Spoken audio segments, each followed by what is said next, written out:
This is the plaintiff, James McFarlane. He says the defendant, his friend of 5 years, borrowed money from him and won't give it back. He doesn't understand what the guy's problem is, considering he just boasted about how much money he won on a recent trip to Africa. Last time they spoke, the defendant told him to blank off and sue him if he wants his money. So sue him he will for the $3,750.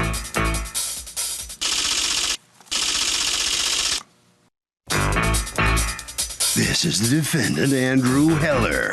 He says he paid the defendant back by giving him a gold Rolex antique watch and $250 in cash. Besides, 2 of his tires were jabbed with needles. And it's obvious the plaintiff did it because he threatened him. So owe him? No way.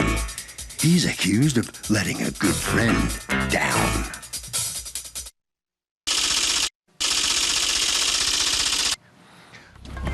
Letting tab at 20, Your Honor. Thank you, guys. You're welcome. Okay. James McFarlane, you are suing Andrew Heller, your former friend, for $3,750, the balance of a loan that you say he has not finished paying off. That is correct. Tell me the circumstances surrounding this loan. I loaned Andy Heller money for his child support, and so he wouldn't lose his license, and so he could maintain work. Money for his house on foreclosure, so his children wouldn't end up on the street was the story I went with. How long had you known him? I've known him probably 5 years. I really got to know him once he opened his own bar. Okay. Did you meet him because you were a customer of the bar? I met him at other establishments prior to. Okay. And so he came to you and he said, I need to borrow how much? He said, I need some money, as much as you can give me. I need at least $1,500 to cover foreclosure on my house, and I'd like a couple extra thousand to help me out to get back on my feet. Okay. And so you loaned him what? I loaned him $1,500. On one occasion, and then? They were about a week apart from each other, $1,500 for the house and $4,000. Okay. And there's no dispute about that, right? You agree that he loaned $1,500 and $4,000? In 2 separate amounts, but for 2 different completely reasons. Okay. So then what happens? Then I also received his business partner. By the way, what was the agreement about how he was going to pay that back? That was back in 08. He said he would pay me back within a year as soon as he got back to work because he makes so much money as a subcontractor. Okay. And in December of 2008, we were forecasting that there would be a lot of construction in the following year? Apparently. Right. Okay. So go on. On January 6th, I received his business partner's father's watch, and also had it appraised. This is a copy. What did you receive the watch for? I received the watch as some sort of collateral on the loan. Not payment? No. Okay. So you received the watch, and it was appraised, and your appraisal shows that the watch is worth what? $1,400. Okay. So go on. Then in March of 09, when he closed down his business, Mr. Heller goes to Africa to get married for about a week and a half. I actually bought them tickets from Orlando, Florida, to go to New York to catch his flight to Africa as a wedding gift. Okay. Upon his return from Africa, he was boasting about how much money he made on the slot machines that had paid for his entire trip. And I'm like, well, maybe, nothing. What, did you say something to him? Well, I was like expecting, well, you have any money? Oh, no, I had to pay the wedding off. Okay. Oh, okay. About in June, he goes to Vegas for an extended honeymoon in Vegas. No money to me. With who? With the woman he married earlier? Yes, okay. The one he married in March. All right.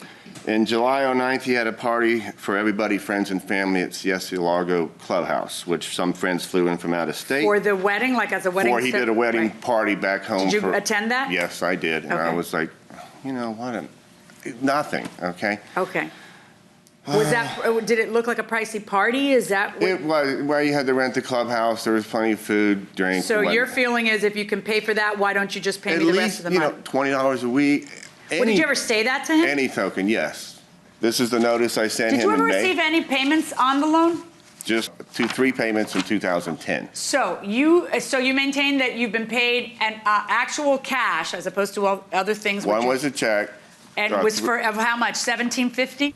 Yes. All right. And now there's the watch, which apparently is now valued at what? $1,400, I believe. $1,400. There's a, but wait, there's more. There's, at some point, he then gives you a stamp collection.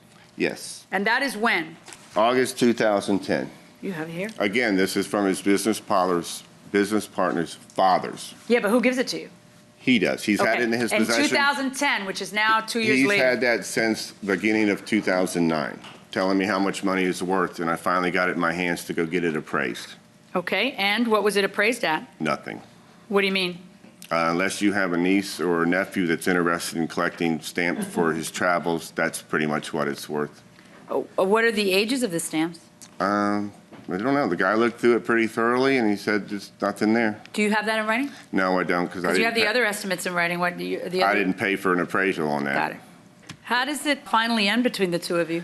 Well, here's a little bonus point for you. On December 10th, at Andy's 50th birthday party, he goes to South Africa for 1 month.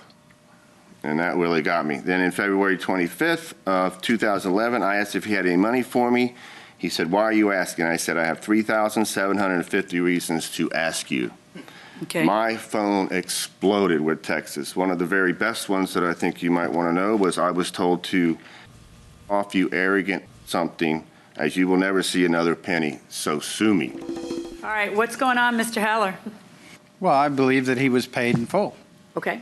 You know, I gave him what I had. The last payment that he got from me in cash in October was the last time I actually worked, and everything collapsed after that, so I had no work. Any traveling that was done was paid for by my ex. Are you okay? The person that you went out, that you married, and you've broken up with her. Yeah, Okay. subsequently because of Because of him? his constant harassment. Sure, dude, if your wife left you because a bill collector wanted to get paid, you were on shaky ground. Seriously, come on. Okay? I'm So now, saying but it's a he's part under and some parcel. impression that you went to Africa for a month. That is correct. For Okay. my 50th birthday, which my ex paid for. Okay. And I stayed with my best friend who Where's I all her grew money up coming with. from that she's paying for everything, and we shouldn't look She at is a that as manager. your She's a income? manager of a dentist's office. Okay, and with And she that, she's saved able up to the support money you a to month. send me for my- Do you understand what his premise is? I mean, because it looks bad. If you owe somebody money, it sort of looks bad that you're able to afford a month vacation. It looks bad that you're throwing a party at a rental venue. It looks bad. You understand, like, that person feels like they're being abused. Well, sure. Right. But What which is your I could answer not to bring out of why the in country. 2 years, 3 years, you haven't paid him the rest of the money? What is your answer? I don't believe I owe him the money. Because you feel that the watch, which is appraised at $1,400, and you Right. borrowed $5,500, Right. should count. Right. Okay, let's say that counts. You believe that the stamp collection should count. Yes, I do. It should count as what? I'm not qualified to appraise it. I don't know the value, So but the how do stamps we know go back that to the should late cover it? 1800s. But if this is supposed to count for X, I need to know what X is. And if you didn't have it appraised and you had it appraised at 0, I'd like to count this as something. I just don't know what to count it as because you don't have an appraisal. You're arguing to me, this is your position, you need to prove it. Judge, that'll cover it. So what's your premise on why this should cover it? My premise is that the difference between what was paid, the watch, and the stamp book should cover the $37.50 that he's Okay. owed. When you gave him the stamp collection, were you under the impression you were done paying by that point, too? At that point, I After thought- the stamp or before the stamp collection? after the stamp collection. All right, and did you say, Because he wait a was second, did you continuing say to that harass him? me, and it was the only way I could get him to Did you say to him, stop. look, this makes us square, or not? I do not recall if I did or not. Okay. I just said, take this, I'm done. So you said, we're done, I'm done. I'm done. You're positive you said, I'm done? I told him I'm done. I don't want to hear about it anymore. He would show up everywhere I went. He would Is have there anything in writing other between of the my two of you? friends say Do these you things have to me. emails or texts or anything in writing between the two of you? No, I do not. To But I shed do light on recall the- the night that my ex left and he called up drunk and threatened my personal property.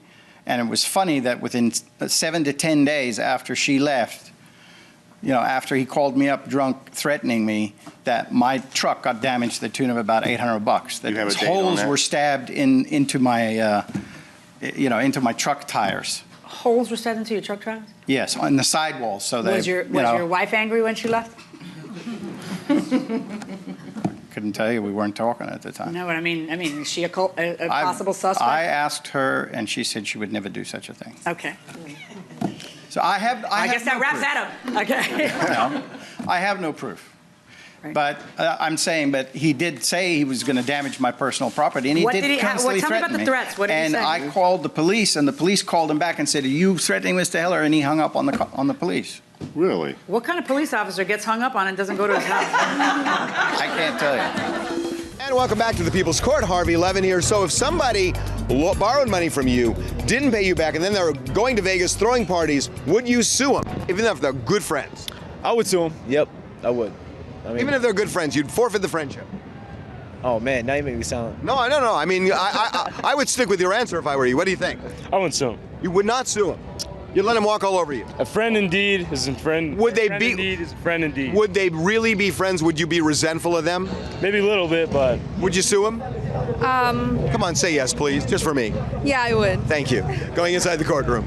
Tell me, what were the threats that he made to you? He said it would damage my personal property. nobody says, "I'm going to damage And he your says, personal "I'm going to sue you." I said, "Fine, sue me." Do you have any further proof of any of the way you say this happened that you want me to look at? I want to make sure I didn't.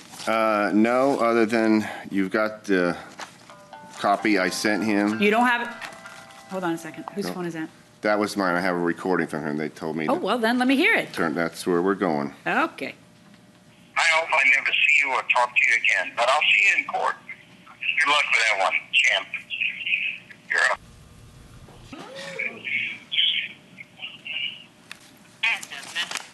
Okay, All and right, that was in mate. response to what? Right, That Your was- Honor. That's usually in response to something. Let me see. That was in response to the Hold on. day after I sent him notice to entitle intent to file in the small claims court. Okay, and let me hear from you. That was in That's response to what? That was in response to when he called me after my wife had left to say that he was busy having sex with her at that I time. never called They you. said what? He called you and he said what? He was in the process of having sex with her. How did he? I want to know how that. Okay, don't give me your conclusion. I want to hear how that phone call went. I called him back because he called me up and said I was bringing his family into it, which is absolutely not true. His family accosted me at another establishment. I called him back and I said, "I don't know what you're talking about," and that's when he said what he said. What did he say? He said, "Well, your wife says hi," insinuating that he was having sex with her. Oh, that's it? Just your wife says hi? Yeah. Well, I know the man. He's a drunk, so.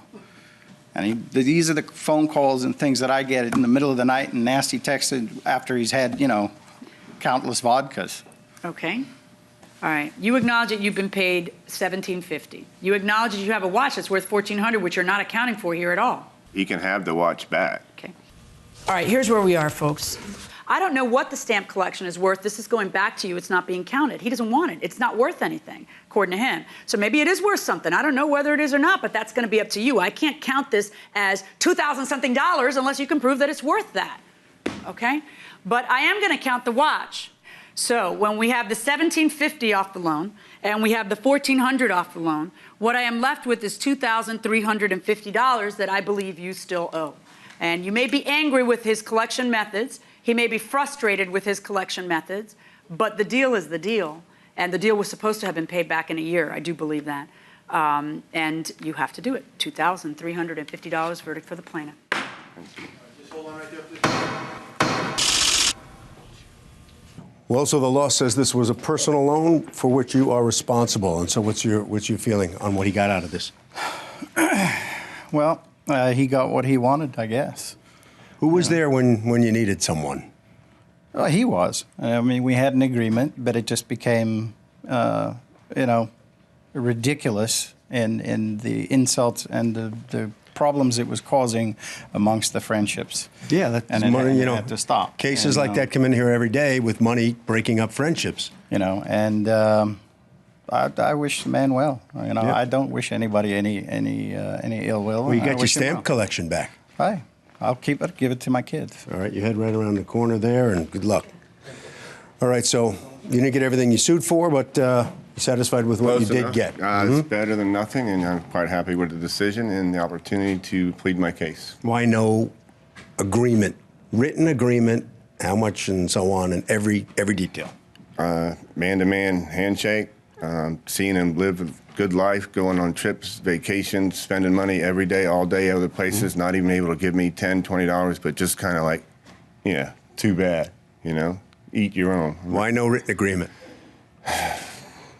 I don't really know. Next time, if there is ever a next time, there will definitely be. There you go, Harvey. So, Kurt, when you loan somebody money or you borrow money, both sides should keep a ledger on exactly who pays what back, and you should send confirming emails to avoid situations where you have this kind of a dispute. That will do it for this case. Litigants for the next case on the way into the courtroom right now.